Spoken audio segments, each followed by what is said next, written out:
O candidato ajeita a gravata, nervoso. Ele é recém-formado em direito e sabe como é difícil conseguir uma vaga no competitivo mundo jurídico. Centenas de pessoas se candidataram online para essa vaga na prestigiada firma Gilbert & Evans, mas apenas cerca de 20 foram consideradas boas o suficiente para serem convidadas para uma entrevista presencial, e só uma delas vai conseguir o emprego. O candidato está aqui desde as 10 da manhã, e depois de 2 longas horas cheias de ansiedade, só restam mais 2 pessoas. O candidato tenta manter a calma para parecer confiante ao entrevistador, mas não consegue evitar o nervosismo. Seu pé bate enquanto ele confere as horas. Cada segundo parece uma hora. Talvez ele devesse ter trazido um livro para se distrair e parecer inteligente para o possível empregador. Mas, em vez de ler, só examina o carpete do escritório. O carpete é vermelho vivo, decorado com linhas que formam formas quadradas e sobrepostas. O candidato questiona se aquilo foi feito para parecer piso de terracota. Não combina muito com a estética do prédio Ponderosa Plaza. Os escritórios de Gilbert & Evans são tão novos que o candidato ainda sente o cheiro da tinta fresca. Ele acha que ouviu a secretária dizer que trocaram o carpete há pouco tempo. Além da secretária, a única outra pessoa na sala é o outro candidato. Ela lê um livro enquanto espera ser chamada. Ela trouxe um livro e o candidato inveja sua aparência calma.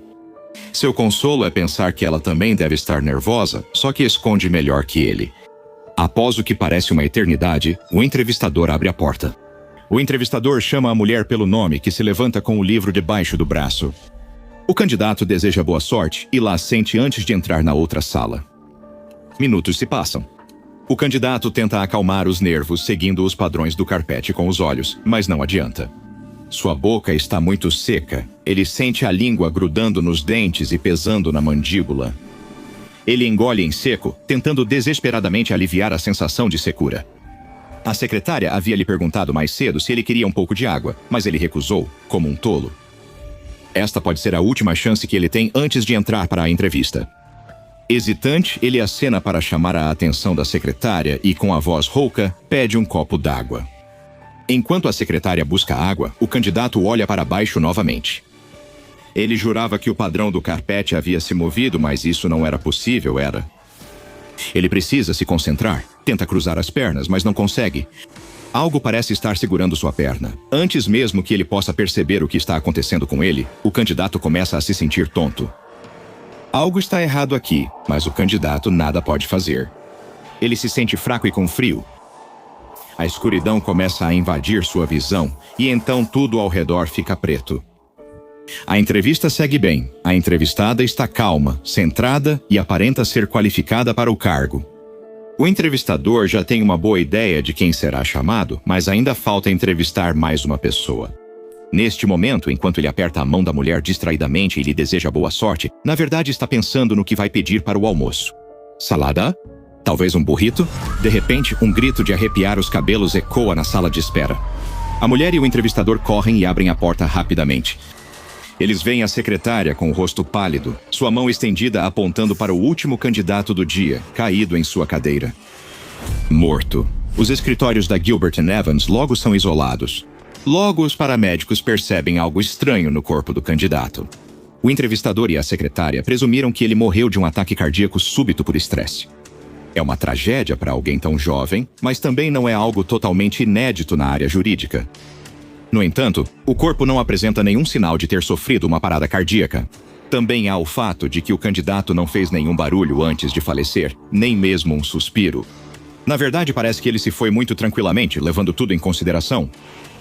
Mas o mais estranho sobre o corpo do candidato é que não há uma gota de sangue em seu corpo. Além disso, não há sangue na cena. Não há feridas de perfuração óbvias, mas de que outra forma um homem poderia ter sido drenado de sangue tão rapidamente? Sem explicação alternativa, a morte do candidato é considerada assassinato, e o principal detetive de homicídios da cidade é chamado. O detetive interroga a mulher, a secretária e o entrevistador, e todos contam a mesma história.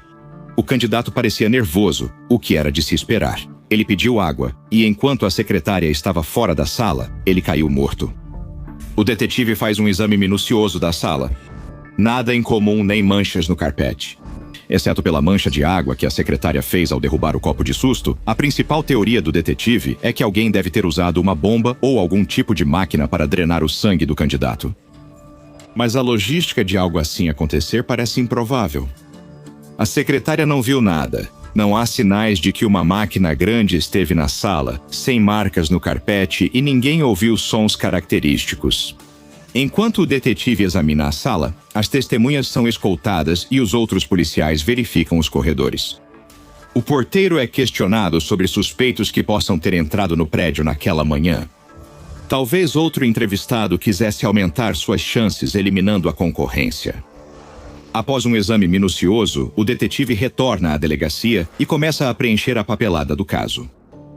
Está longe de ser a pior morte que os detetives já investigaram, mas algo nesse caso fica na cabeça dele o dia todo. Enquanto faz anotações, 1000 pensamentos passam pela cabeça dele. A morte do candidato é mais que macabra. É confuso. Por que o assassino o escolheu como vítima? Porque se o assassino fosse outro candidato movido por ciúmes, ele teria parado em só uma vítima? O caso é tão intrigante que o detetive quase esquece de tirar os sapatos antes de dormir, algo que costuma acontecer quando está totalmente envolvido em um caso. Ele se considera sortudo por morar sozinho. Tira os sapatos, coloca-os ao lado da cama e adormece. Na manhã seguinte, o detetive acorda. Ele checa o celular para saber se o laboratório forense trouxe novidades úteis ao caso durante a noite. Nada. Desanimado, ele começa o dia. Ele balança as pernas para fora da cama, mas algo está errado. Assim que ele coloca os pés no carpete, sente um peso enorme puxando-os para baixo, como se algo estivesse agarrando-os. O detetive olha para baixo. Algo largo e achatado engoliu completamente seu pé. Algo que tem a mesma cor do carpete do seu quarto. O detetive tenta gritar, mas quanto mais seu corpo é engolido pelo carpete, mais ele é dominado por uma onda de exaustão. Ele sente frio e dormência, duas coisas que ele sabe serem sintomas de perda rápida de sangue.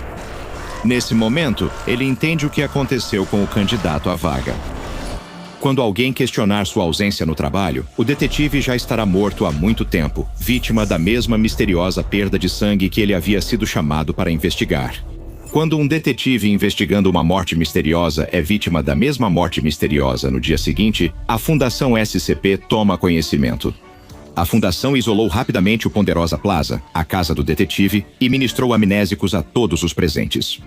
Segundo testemunhas, só polícia e paramédicos estiveram no local, e tanto o candidato quanto o detetive morreram de ataques cardíacos em momentos inoportunos. Os carpetes dos dois locais foram removidos e substituídos a preço reduzido por uma empresa local de confiança chamada Superior Carpet Professionals. Isso foi feito na esperança de evitar quaisquer outras mortes causadas pelo SCP-522, o carpete sugador de sangue. O SCP-522 parece, à primeira vista, um pedaço comum de carpete vermelho com padrões geométricos. Quando está sendo observado por mais de uma pessoa, ele fica completamente inerte. Se uma vítima ficar sozinha em um cômodo com o SCP-522, ele se desprende do chão, se enrola nas partes do corpo que conseguir alcançar e insere milhares de filamentos microscópicos na pele. O SCP-522 pode sugar cada gota de sangue de uma criatura viva em questão de minutos. Após a vítima ser exsanguinada, a criatura solta-a e volta ao seu lugar como se nada tivesse ocorrido. Ao entrar na sala, a pessoa encontra um cadáver pálido que parece ter acabado de morrer sem ninguém notar. Apesar do exemplar sob contenção da Fundação ser vermelho vivo, essa cor não está ligada à dieta da criatura, e SCP-522 pode surgir em qualquer cor de carpete. Investigações adicionais sobre a estrutura da criatura revelaram que isso acontece porque o próprio carpete não está vivo. Ele foi tomado por uma forma misteriosa e agressiva de mofo limoso desconhecido que cresce nas fibras do carpete. Por isso, quem trabalha com o SCP-522 deve usar traje de proteção contra materiais perigosos e seguir os procedimentos padrão de descontaminação ao sair da cela de contenção. Como aprendemos com o caso do infeliz detetive, é totalmente possível criar novas instâncias do SCP-522 simplesmente pisando numa instância anterior e levando-a para outro carpete em outro local.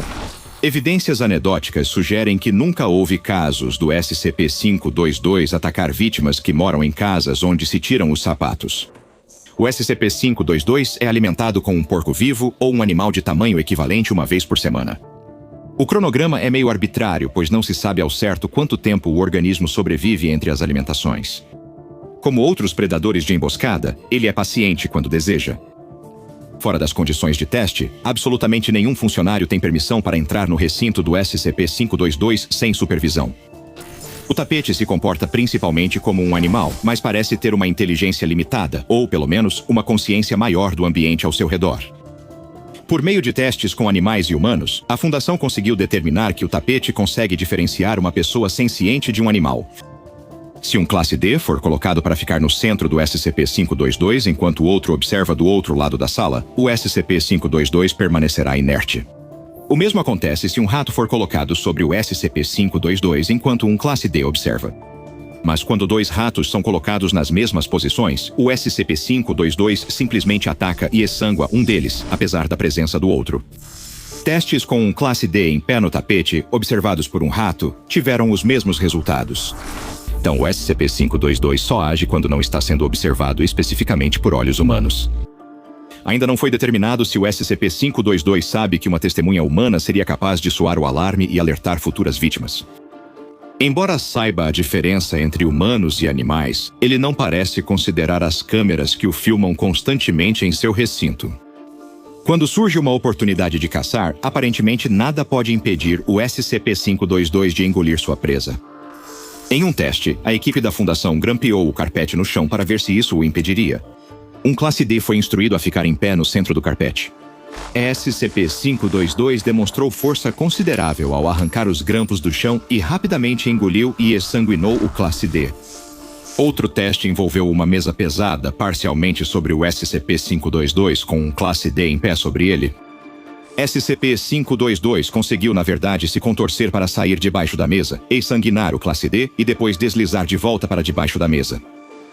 Dado o quão facilmente o organismo SCP-522 pode se espalhar e como ele tem se mostrado um caçador furtivo e persistente, a Fundação naturalmente considerou se ele pode ter algumas aplicações práticas no mundo real. Com os controles adequados, ele poderia ser a ferramenta ideal para assassinatos políticos secretos. Tentam criar e cultivar mais desse organismo em laboratório, aguardando aprovação. Por enquanto, graças aos esforços da Fundação, o único exemplar sobrevivente conhecido do SCP-522 permanece em contenção. Como ele pode se espalhar para qualquer carpete, recomendamos que todos façam uma limpeza completa em seus carpetes. Talvez seja melhor deixar seus sapatos na porta ao chegar em casa, por precaução. E se você está pensando em reformar ou se mudar para uma casa nova em breve, provavelmente deveria considerar optar por pisos de madeira.